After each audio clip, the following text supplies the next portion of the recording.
The Son, the Holy Spirit. Amen. Good evening, my dear friends. Good evening po, Amo. Restorative justice. Nung seminarista pa po ako, nagbibigay kami ng relief sa isang barangay sa Florida Blanca. I think it was in Pandagirig.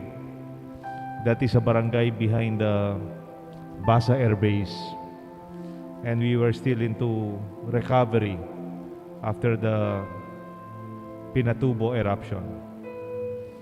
And at that time, we were not giving relief, but we were giving seminars to cooperatives so that from relief, from emergency, we can already go to development, rehabilitation beyond the emergency. And yet there was some vehicles who came, nakatrack po sila, nakakotse, may dala silang relief. So pinospon muna namin yung seminar namin, pumila yung mga nagmi-meeting. And then before distributing the relief goods, yung isang lalaki nakabarong, may megaphone, nagsalita muna siya, he preached before they gave the relief goods. Sabi niya, mukha siyang pastor. Sabi niya, naka-megaphone, talagang ganyan mga kapatid, pinaputok ng Diyos ang Pinatubo upang kayo ay magsisi. Nasira ang inyong mga bahay, nasira ang inyong mga lupain, nasira ang inyong mga ilog, nasira ang inyong chapel, nasira ang inyong mga pananim dahil sa inyong mga kasalanan. Magsisi lang kayo, magbago kayo kalooban, hindi na puputok ang Pinatubo, hindi na masisira ang kabuhayan ninyo. I was still a seminarian by then, theologian. I was just listening on the side. Sabi ko sa sarili ko, this is very elementary theology. This is very crude theology. Napakababaw na pagtingin sa Diyos. Seminarista po ako noon eh. Tapos napansin ko yung mga kasama ko, medyo patango-tango pa sila kasi may relief eh. Alam niyo po, kung minsan ganyan din tayo mag-isip eh. Kaya ka nahihirapan, kaya meron tayong pandemya, kaya may COVID, kaya nagkasakit ka, kasi makasalanan ka. Magbago ka lang. Magsisi ka lang. Hindi ka na magkakasakit. Mawawala na yung pandemya. Please, there's more to that. Hindi naman po ganun ang Diyos na pinapadalang pagputok ng Pinatubo o itong pandemya para tayo magbago. Maybe God can do that better than just punishing us this way. May tinatawag na accusative justice. Tinuturo kita, ikaw may kasalanan. It is justice that accuse. Marami pong ganyang pag-iisip. Kasalanan mo, kasalanan niya, kasama ka pa. Kasalanan ninyo, kaya pumutok ang Pinatubo. Medyo tahimik lang po ako nun eh. Pero inisip ko, bakit? Kayo bang taga Maynila, hindi kayo makasalanan? Mas makasalanan kami, kaya pumutok yung Pinatubo on this side? I mean, it's natural. The volcanoes erupt. Like Taal will erupt or erupted last year. It does not mean mas makasalanan yung mga taga Cavite, taga Tagaytay sa atin. It simply happens naturally. We do not accuse people that you are more guilty, that towards that you are sinners than us. The gospel today, in the first reading also from Daniel, it is a story of people accusing women. In the first reading, two corrupt judges, two wicked old men were accusing Susanna of unfaithfulness. They were plotting something bad against this woman who was herself innocent. In the gospel, the same situation, a woman is accused of adultery and they wanted to stone him. It is accusative justice. Kasalanan mo, magbayad ka sa kasalanan mo.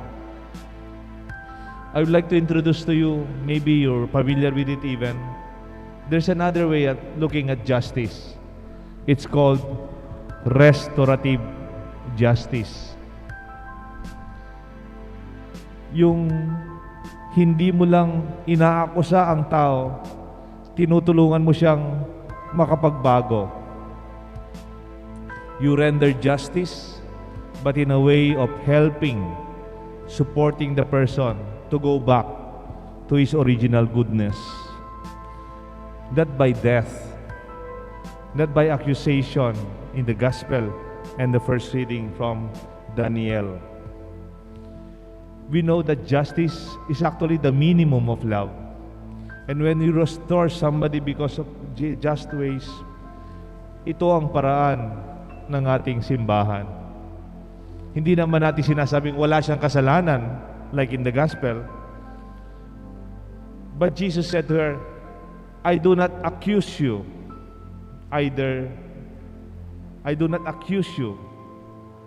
Pero may sinabi mabigat si Jesus dun sa babae, go and sin no more. Alam niyo po, sa Denmark and Finland, baligtad ang nangyayari doon sa Pilipinas. Kabaligtaran. Alam niyo po, sa Denmark and Finland, some years ago pa ito, 56 prisons were already closed by the government. Dito po yung mga prisons, overload. Nagbasa po ako ng data, yung capacity ng ating mga prisons, mga sukulan, po, they are more than the capacity. Kaya po yung iba daw mga preso, they take turns sleeping. Punong-puno ang ating mga preso, our prisons. And you know, in Finland and Denmark, on the other hand, sinasara nila ang mga preso nila. 56 already closed. Sana padala lang dito, no? Kasi mas kailangan natin ng mga prisons. Because, you know what they doing? The Scandinavians, these Nordic countries, and upon imprisonment, they will do everything to remedy and to improve the prisoners. Hindi po yung batas na nag-aakusa lamang, talagang kasalanan mo, or magdudusa ka dahil kasalanan mo.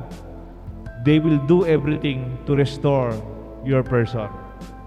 Lahat ng psychologists, lahat ng therapy, lahat ng mga practices, the best practices for the person to be able to recover.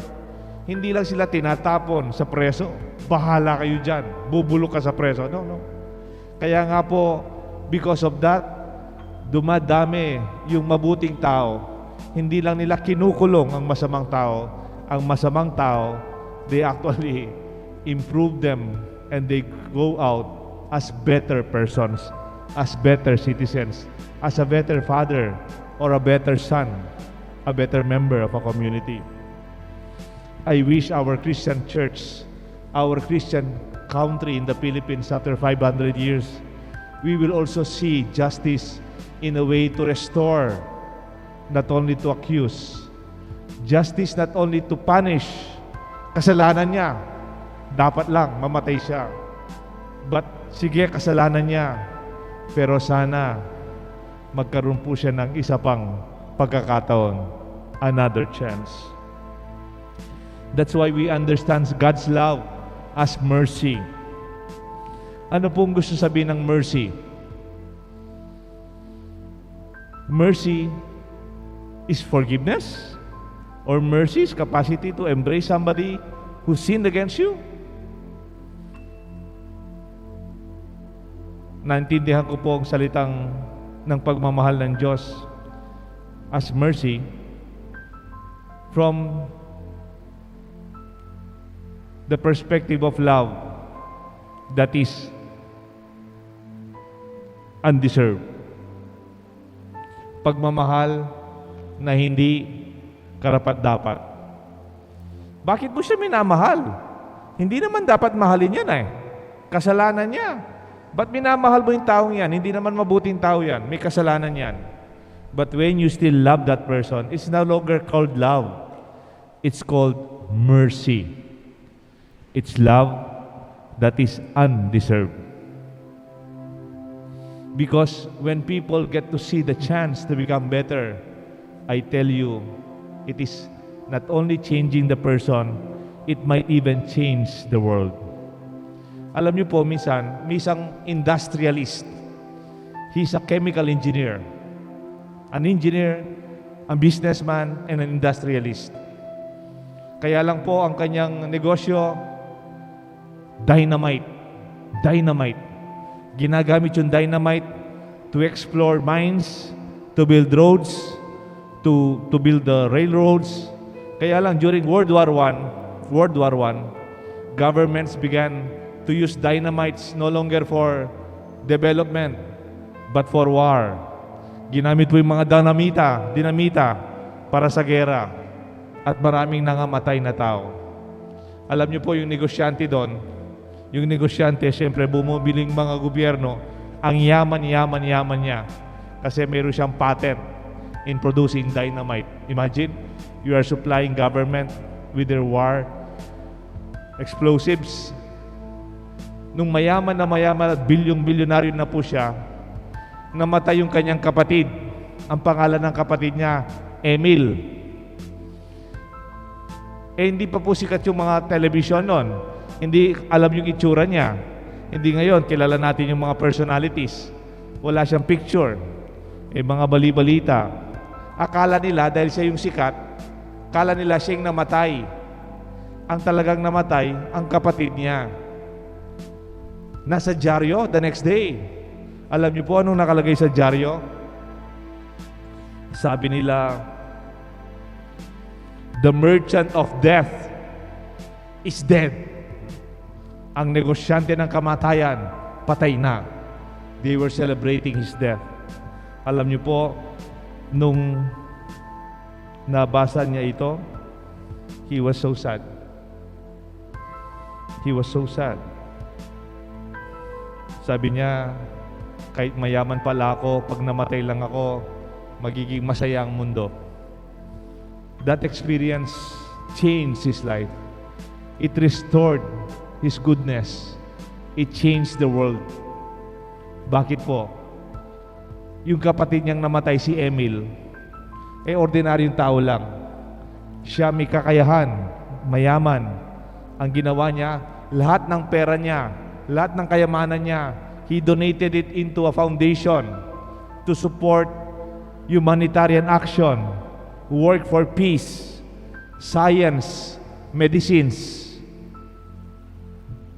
literature, public service. Binibigyan po ng parang $1 million hanggang ngayon after he died for many years. Alam niyo po anong pangalan niya? Alfred Nobel. Kaya meron po tayong Alfred Nobel Peace Prize. Sa buong mundo ngayon, ang pagbabago ng taong yon, he was restored rather than a chemist, an industrialist, a chemical engineer. He was seen as a man of peace, of medicine, of science, of art, a person for humanity. There must be a lot of possibility for every person. Basta makapagbago lang po siya. Let this be our good news. Let this be our invitation. I just have a note. Sorry po, medyo mahabang homily ko ngayon. Lunis pa naman. But for justice to happen, somebody must stand for it. Justice that is restorative does not only happen, biglang nagkaroon na lang ng justisya para sa taong nangangailangan sa pamilya. Somebody has to stand for it. Paano po nagkaroon ng hustisya ang inosenteng si Susana, who was accused by 2 old corrupt judges? Sino pong tumayo para sa kanya? Daniel. He became the lawyer of Susanna. The accusers were proven wrong. In the gospel, who stood for the woman caught in adultery? It was Jesus who stood for her. It takes you and me to realize justice also. That we should also stand for this. When we see wrong, we must always be humble to proclaim it. Minsan po, may isang bata, sabi niya sa lola niya, Lola, why is it very easy for you to forgive? Lola, ba't agad kang nagpapatawad? Itong batang maliit. Sabi ng lola, you know, today, we easily dispose. We easily throw away things when they are broken. Di ba pag sira na yung cellphone mo, itatapon mo na? Yung mga TV, pag sira yung TV ngayon, di mo na pinapa-repair, tapon mo na. Nasira yung washing machine, itapon mo na. Sira yung electric fan, tapon mo na. Sira yung relo, tapon mo na. Sapatos, sira, dispose of it, throw it away. Pero sabi ni Lola, but during our times, we do not throw away easily. We restore. We fix what is broken. We save as much as possible. May we have this heart more than throwing away not only things but each other, but the heart that restores, that saves and fix what is broken in us and in others. May God bless us all, the Father, the Son, and the Holy Spirit.